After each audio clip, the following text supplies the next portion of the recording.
Assalamualaikum warahmatullahi wabarakatuh. Waalaikumsalam warahmatullahi wabarakatuh. Suara saya jelas tidak kedengaran? Jelas. Oh, jelas ya. Oke, saya kira tadi tidak jelas karena suaranya Nur Hasani kecil sekali. Oke, sekarang kita masuk materi yang terakhir. Jadi untuk materi yang terakhir ini di bab 2, tugasnya sudah ada di Classroom. Mirip sih tugas di bab 1. Untuk bab 2 ini seperti biasa membuat wacana, ya. Kemudian tentukan judulnya, tentukan penjelasnya, tentukan tesisnya, kemudian tentukan argumentasinya. Ya, tugasnya juga dikumpul di kantong tugas. Nah, biasanya setiap akhir materi bab 1 saya akan adakan ulangan harian. Jadi insya Allah ulangan harian kedua kita laksanakan di pertemuan berikutnya. Secara online juga ya di Kuiper School. Saya kira sudah punya akun semua. Jadi soalnya akan online seperti biasa di jam bahasa Indonesia. Baik, sebelum saya membahas lebih lanjut tentang ulangan harian, kita habiskan dulu materinya untuk bab 2. Nah, jadi ada yang tahu pertemuan keberapa ini? Pak Nur Hasan, kecil sekali. 18. Berapa? 18. Oke, pertemuan ke-18. Di pertemuan ke-18 ini sebenarnya materi ini sudah saya jelaskan di bab 1. Masih tentang menyajikan gagasan ke dalam teks eksposisi. Ya. Nah, kemudian ini gagasan atau ide atau tesis itu disajikan kembali, dilanjutkan dengan gagasan penjelas. Bagaimana cara menyajikan kembali? Ingat cara menentukan gagasan pokok. Gagasan pokok itu setiap paragraf biasanya berada di awal paragraf. Jadi ada 3. Gagasan pokok itu bisa ditemui di awal, biasa disebut dengan deduktif. Gagasan pokok bisa di akhir paragraf atau induktif, atau bisa juga awal dan akhir yang biasa disebut dengan campuran. Ya, kalau masih ingat, yaitu materi kita yang pertama di laporan hasil observasi. Nah, kemudian gagasan penjelas juga sudah saya jelaskan. Ini sudah 2 kali saya jelaskan di bab 1 dengan bab 2. Jadi untuk materi yang double tidak ada lagi tugasnya. Jadi gagasan pokok dan gagasan penjelas itu tidak ada lagi di tugas bab 2 karena saya anggap sudah selesai di bab 1.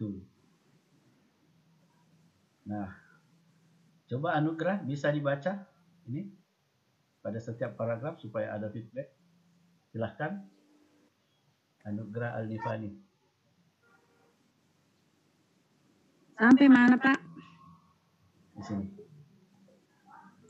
Pada setiap paragraf selalu terdapat satu gagasan pokok yang juga dikenal sebagai ide pokok. Ide pokok itulah yang menjadi kerangka pengembangan sebuah paragraf. Untuk menyusun sebuah teks eksposisi, mulailah dengan mendatangkan gagasan pokok yang sesuai dengan topik yang akan kita bahas selanjutnya. Mengembangkanlah gagasan-gagasan pokok tersebut dengan gagasan penjelas agar ide yang kita sampaikan menjadi jelas bagi pendengar atau pembaca. Oke, terima kasih. Perhatikanlah contoh-contoh. Oke, terima kasih Anugrah Alnifani. Nah, ini juga sudah saya jelaskan di awal waktu kita membahas struktur dari teks eksposisi, ya. Nah, kemudian ide pokok atau gagasan pokok umumnya berada di awal paragraf, juga sudah saya jelaskan di bab 1 dan bab 2 dilanjutkan dengan gagasan penjelas. Oke, kita lanjut. Nah, ini contoh gagasan utama atau ide pokok. Saya kasih contoh. Bencana kabut asap merupakan bencana memilukan. Ya.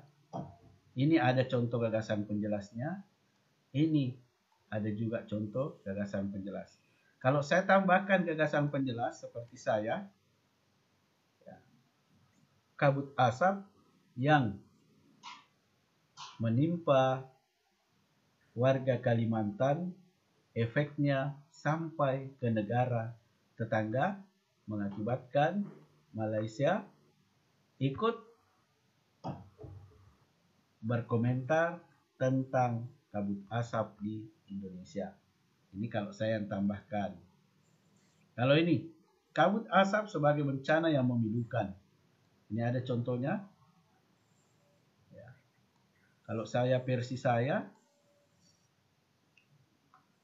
selain kabut asap ya, yang terjadi di negara tetangga, kabut asap itu sebenarnya berawal dari Indonesia, menyebar dari Pulau Kalimantan hingga Pulau Sumatera yang menimbulkan efek sesak napas bagi warga yang menghirupnya.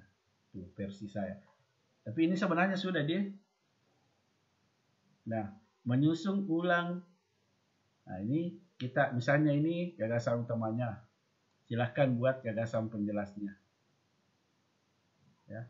Kalau saya tambahkan ini, perilaku manusia yang menyebabkan bencana, salah satunya adalah membuang sampah di sembarang tempat. Itu kalau versi saya gagasan penjelasnya.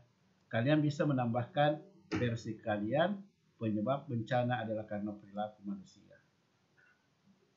Nah, ini juga. Nah, ini tugasnya sekarang, menyusun teks eksposisi. Ya, tugasnya di classroom. Nah, kalian boleh mengambil tema yang ada di sini. Tapi kalau kalian tidak suka, boleh cari tema yang lain. Nah, selesailah materi kita hari ini ringkasannya. Ya. Nah, saya perlihatkan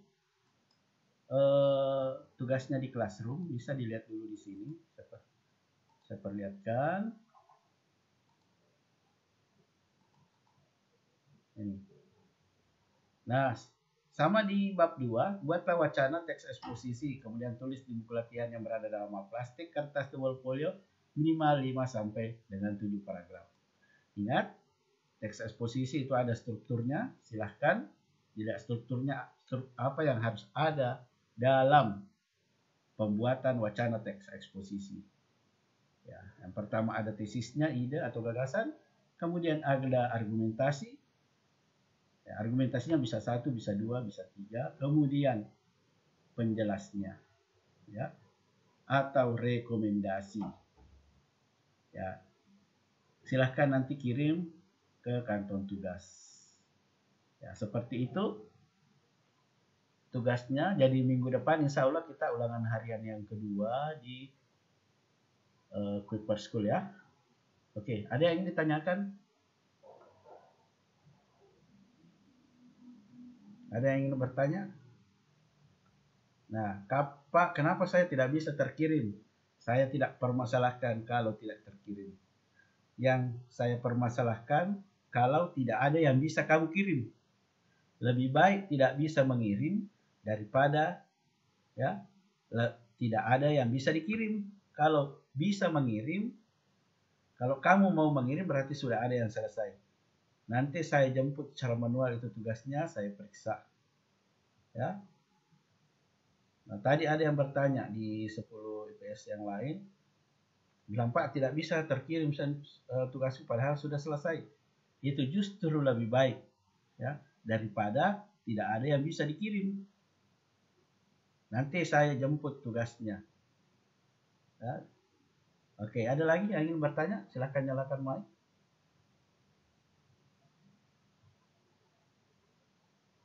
Tidak ada ya? Oke.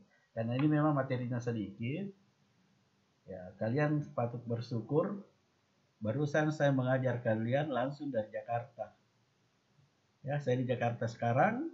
Ada nanti acara live di TV. Kalian bisa lihat di YouTube. Ya. Oke. Nah, sekarang kalau boleh silahkan nyalakan videonya.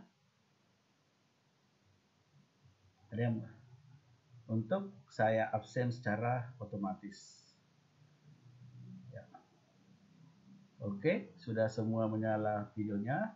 Saya absen ya. 1, 2, 3.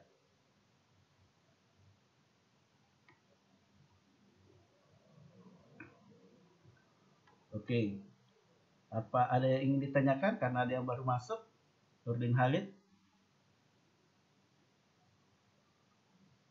Oke, ada ya. Nah, saya ucapkan terima kasih atas kehadirannya di materi kita yang terakhir. Materi kita yang terakhir tadi itu hanya membahas tentang gagasan pokok, ya, gagasan penjelas. Ini sudah saya jelaskan di bab 1, bahkan saya jelaskan lagi tadi. Kemudian kalian disuruh membuat sebuah teks eksposisi. Nah, tugas itulah menjadi tugas terakhir. Ya, kalau ada yang ingin bertanya seperti apa tugasnya, tadi saya sudah jelaskan. Bisa membuka classroom-nya. Ada di situ lengkap seperti apa tugasnya. Kalau tidak bisa terkirim kalau sudah selesai dikerjakan, itu justru lebih baik. Kalau tidak bisa terkirim daripada tidak ada yang bisa dikirim. Jadi saya ingatkan lebih baik tidak bisa terkirim daripada tidak ada yang bisa dikirim. Kalau tidak bisa terkirim berarti tugasnya sudah selesai. Oke, ada pertanyaan? Oke, tidak ada. Insya Allah minggu depan kita ulangan harian yang kedua. Dengan ucapan Alhamdulillahirrahmanirrahim, saya nyatakan pertemuan ke-18 sudah selesai. Terima kasih. Kita lanjut di grup WhatsApp. Assalamualaikum warahmatullahi wabarakatuh. Waalaikumsalam warahmatullahi wabarakatuh.